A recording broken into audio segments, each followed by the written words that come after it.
You know those horror movies where the babysitter is alone in a creaky old house on Halloween night? That was basically my life in 2017. Except I wasn't the cool, collected heroine. I was a 17-year-old high school junior with a knack for sarcasm and zero survival skills. I'd been roped into babysitting for the Hamiltons, a family with 3 kids under the age of 10 at their farmhouse outside Madison, Wisconsin. Sure, the extra cash was nice, but spending the spookiest night of the year out in the middle of nowhere, not my idea of fun. The farmhouse was everything you'd expect from a horror movie setting. Creaky wooden floors, dim lighting, with no neighbors in sight, and a backyard that stretched into endless rows of cornfields. Even the carved pumpkins on the porch seemed to sneer at me as I stepped inside. But the kids, Megan, age 6, and twins Ryan and Max, age 8, were thrilled. They'd already demolished most of their candy stash before I even arrived, and their sugar highs were in full swing. "Can we watch a scary movie?" Ryan begged, his eyes wide with excitement. "No way," Megan whined. "Those are too scary." "How about something in the middle?" I suggested, flipping through the Hamiltons' modest DVD collection. We settled on Coraline. It wasn't too terrifying, but the eerie vibe matched the mood of the night. About 20 minutes into the movie, the landline rang. The sound startled me. Who even uses landlines anymore? Megan and the twins looked at me expectantly, and I sighed as I got up to answer. Hanging on the kitchen wall was a battery-powered satellite phone, the type many farms use for emergencies. The caller ID was blank. I picked it up, expecting a neighbor or maybe the Hamiltons checking in. "Hello?" I said, cradling the old phone to my ear. There was silence on the other end, but I could hear faint breathing. A prank call. Classic. "Very funny," I said flatly. "Goodbye."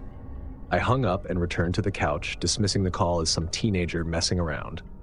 But not 5 minutes later, the phone rang again. This time, when I picked up, a raspy voice whispered, "I'm watching you." I laughed, even though it didn't feel funny. "Nice try," I said. "Happy Halloween to you too." I slammed the phone down, trying to hide the unease creeping up my spine. The kids noticed. "Who was it?" Megan asked. "Just someone playing a joke," I replied, my forced smile barely hiding my discomfort. "Don't worry about it." We made it through most of the movie without incident, but just as the other mother revealed her true form, the screen flickered and went black. At first, I thought the DVD had glitched, but then I realized the lights had gone out too. "Is it a power outage?" The tremor in Max's voice made his nervousness clear as he asked the question.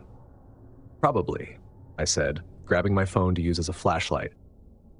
"Let me check the breaker." The breaker box was in the basement. A cliché, I know. The stairs creaked under my weight as I descended, the air growing colder. My flashlight cast a shaky light over the dusty shelves and cobwebbed corners. But when I reached the breaker, nothing seemed out of place. All the switches were in their proper positions. That's when I heard the faint sound of footsteps above me. When I got back upstairs, the kids were huddled together on the couch, lit only by the glow of my flashlight. The landline rang again, the sound piercing through the stillness. "Don't answer it," Megan whispered, clutching a pillow. But I did.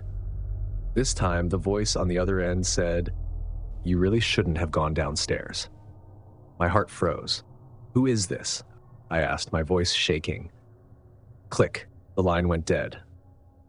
I turned to the kids, trying to maintain some semblance of calm. "Let's all stay in one room, okay? It's probably just someone trying to scare us." "Like a Halloween prank?" Ryan asked. "Exactly," I lied. I locked all the doors and windows, checking each one twice before ushering the kids into the master bedroom.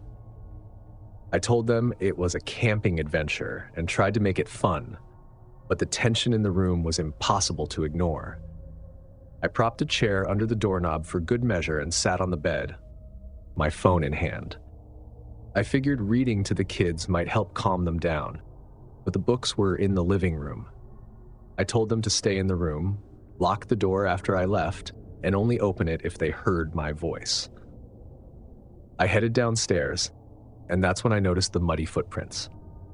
They trailed from the back door, where I swore I'd locked up, through the kitchen and into the hallway. My heart thudded in my chest as I followed them with my flashlight, each step bringing me closer to a terrifying realization. Someone had been inside. I called 911, whispering the details to the operator as the kids stayed hidden in the bedroom.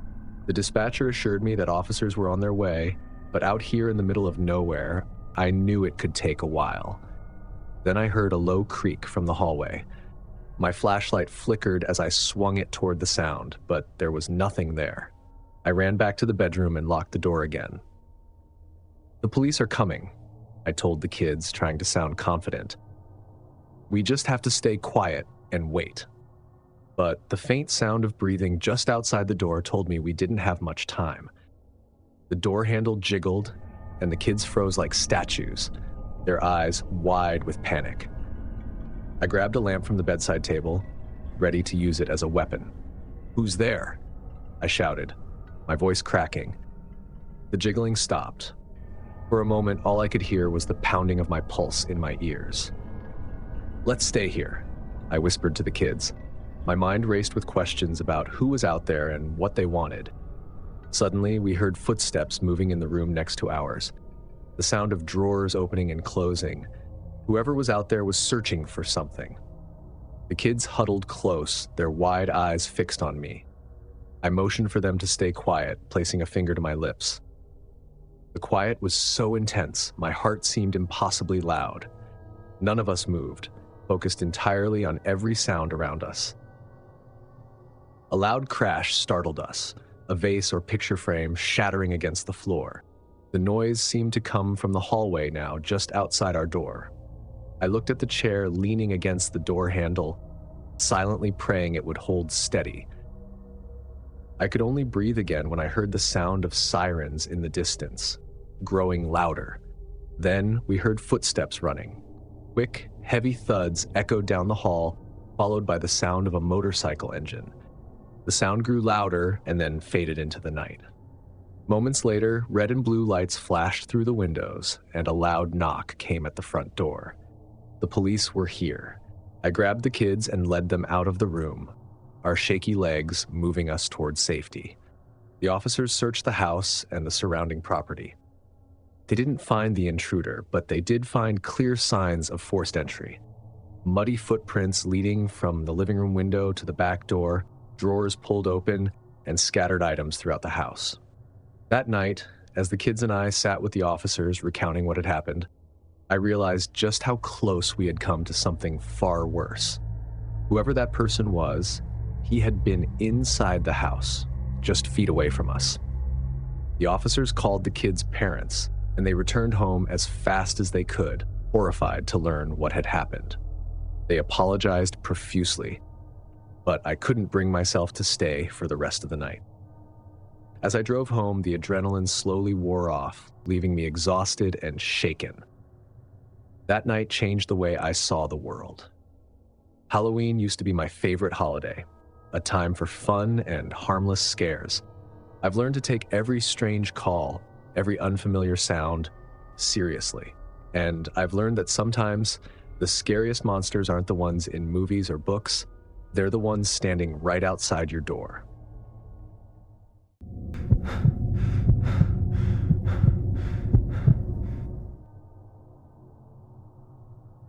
When I agreed to babysit for the Petersons at their countryside home near Nashville, Tennessee, I thought it would be an easy job.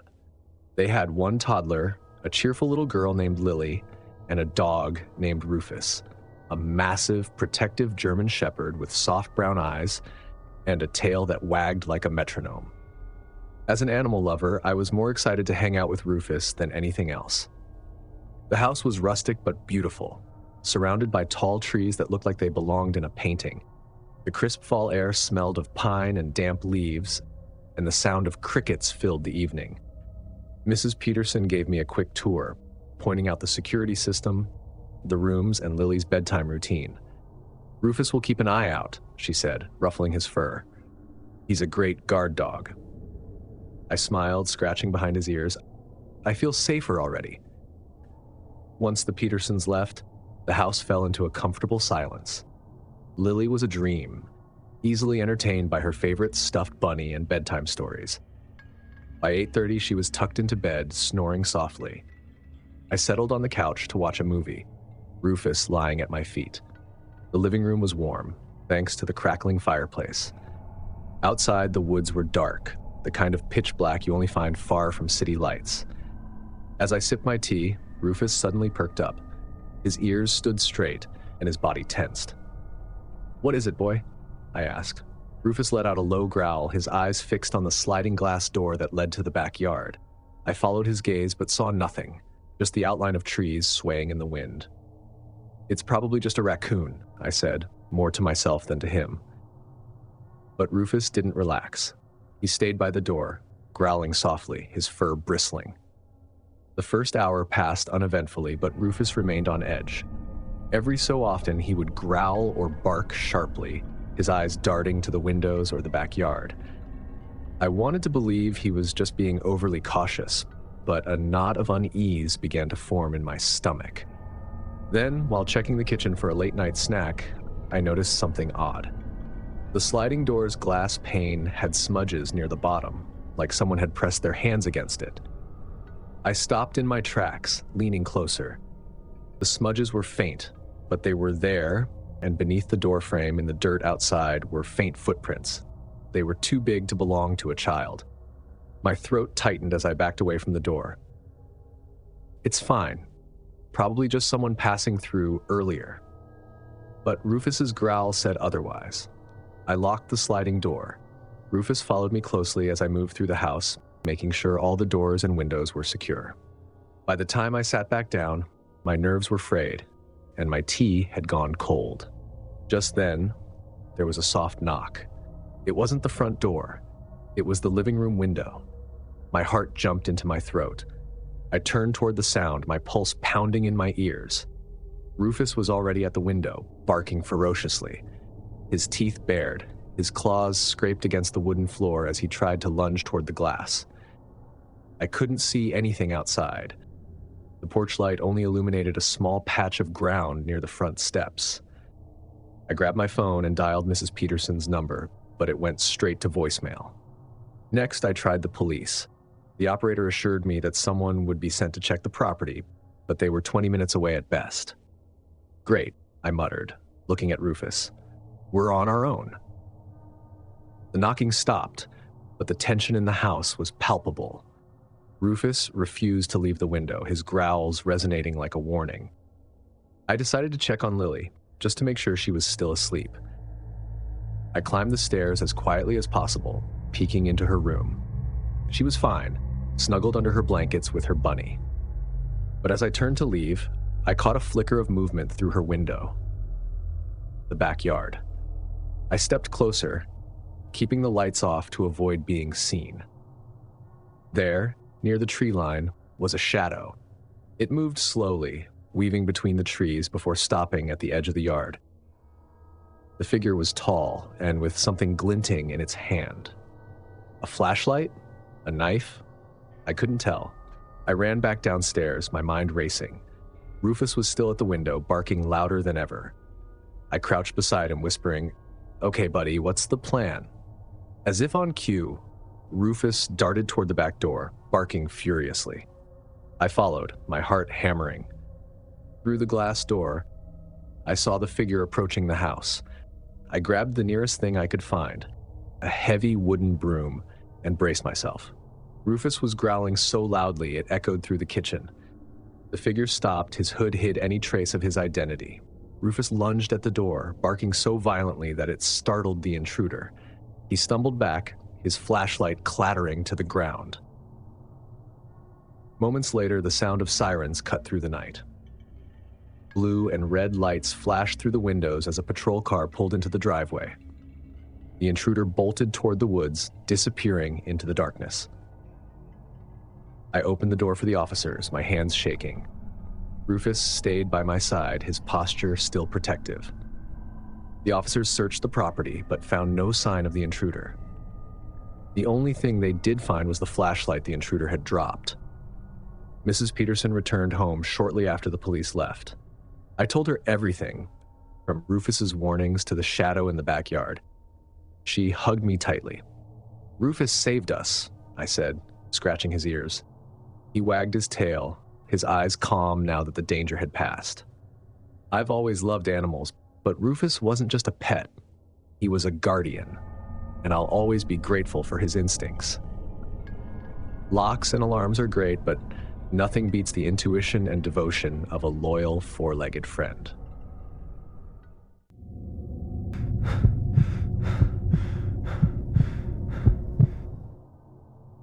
I had always been good with kids, probably why I wanted to become a teacher in the first place.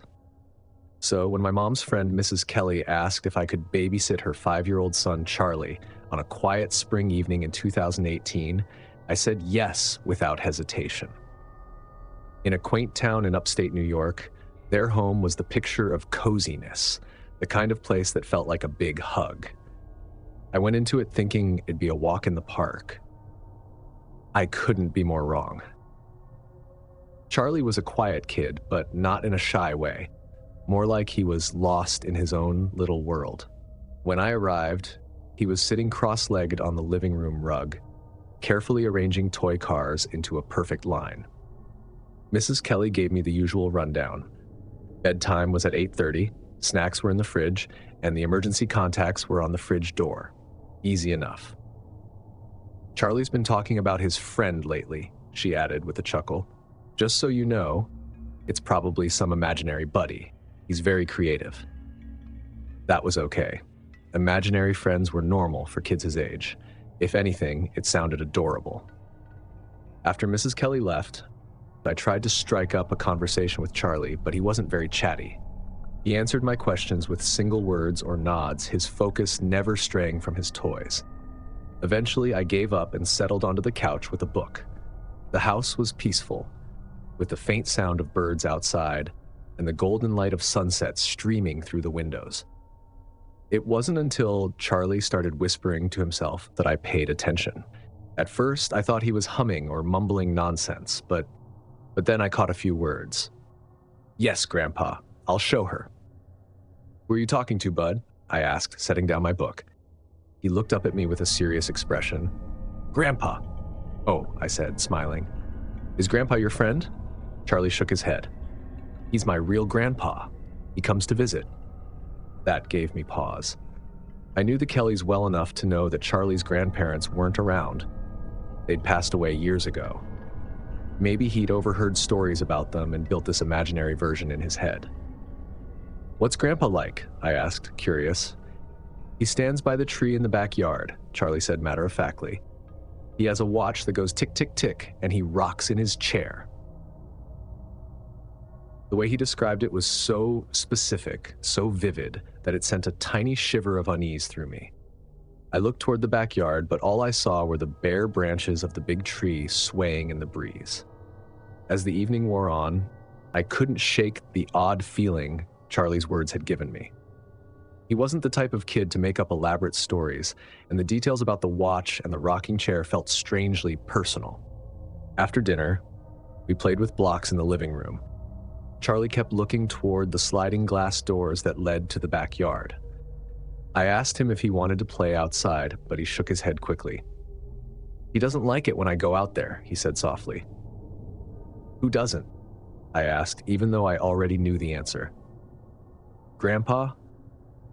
I tried to keep the conversation light, but the weight in Charlie's tone made my chest tighten. "Why doesn't he like it?" Charlie shrugged. "He says it's not safe." By the time I tucked Charlie into bed, the unease had settled firmly in my gut. The house was silent, the kind of silence that presses against your ears. I stayed in the living room, scrolling aimlessly through my phone and trying not to think too much about Charlie's grandpa. But then I heard a soft creak, like wood groaning under pressure. My eyes snapped to the sliding glass doors. For a moment, I thought I saw a shadow near the tree, but when I blinked, it was gone. I told myself it was just the wind. After all, it was spring. Branches swayed, shadows moved, there was nothing out there. Still, I locked the door, just to be safe. As I was tidying up the toys, I noticed something strange on the mantel above the fireplace, an old picture frame. I couldn't resist my curiosity, so I reached out and picked it up. It was an old black and white photo of a man sitting in a rocking chair under a tree. His face was kind but weathered, and on his wrist was a watch with a large, round face. I set the frame down quickly, my pulse quickening. That had to be Charlie's grandfather. But how could Charlie describe him so perfectly? He'd never met him. Had he seen this photo before?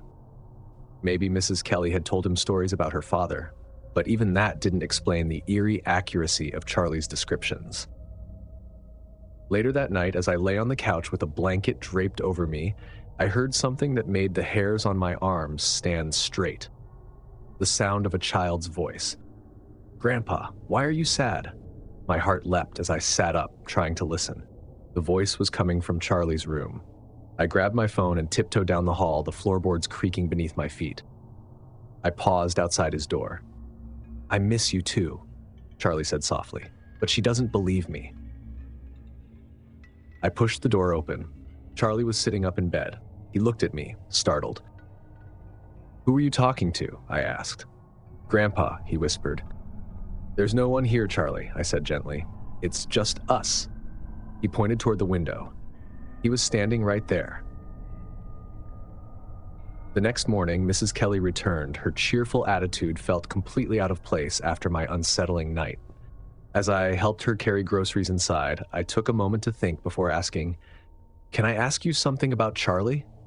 "Of course," she said, unloading a bag of apples onto the counter. "He's been talking about his grandpa.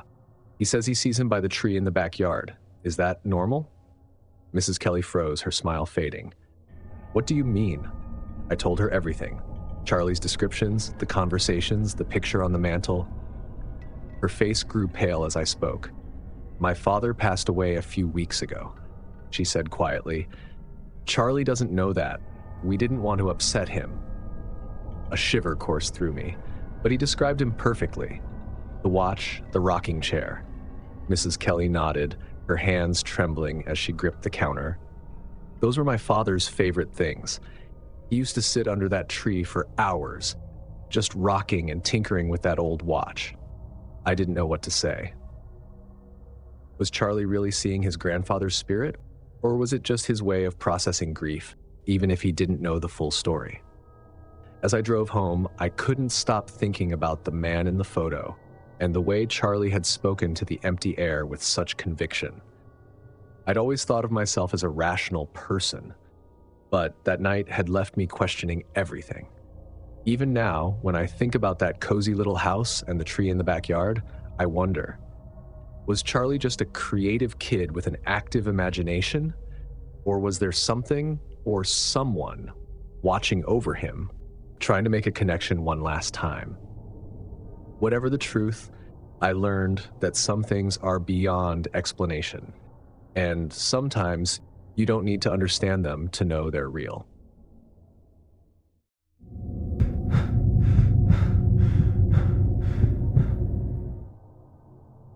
I took the babysitting job because, as a broke college freshman and aspiring journalist, I needed the cash. It was a simple gig. Watch a 6-year-old girl named Mia for a few hours while her mom, a nurse, worked the late shift at the hospital. The apartment was in an older neighborhood in New Orleans, Louisiana, the kind of area where the air always seemed thick with humidity, and the streets had a lived-in charm. It was a sticky summer evening in 2016, and the sun had just set. Pale yellow light from the streetlights illuminated the sidewalks. It was a snug little apartment, not big, but well-kept and inviting. Mrs. Ellis, Mia's mom, gave me the rundown. Emergency contacts, bedtime, and a list of acceptable snacks. Mia was shy but sweet, and within an hour, we had bonded over her collection of picture books. Mia had just fallen asleep when I first noticed him. The apartment's living room had a large window overlooking the street, framed by thin floral curtains. From my spot on the couch, I could see everything outside: the parked cars, the streetlights, and the random pedestrian every so often. At first, he seemed like just another passerby, a tall man in a gray hoodie lingering near a lamppost a few feet from the building. I wouldn't have paid him much attention, except he wasn't moving. His face was hidden beneath the hood's shadow, but I could feel his eyes fixed on the apartment, specifically on the window where I sat.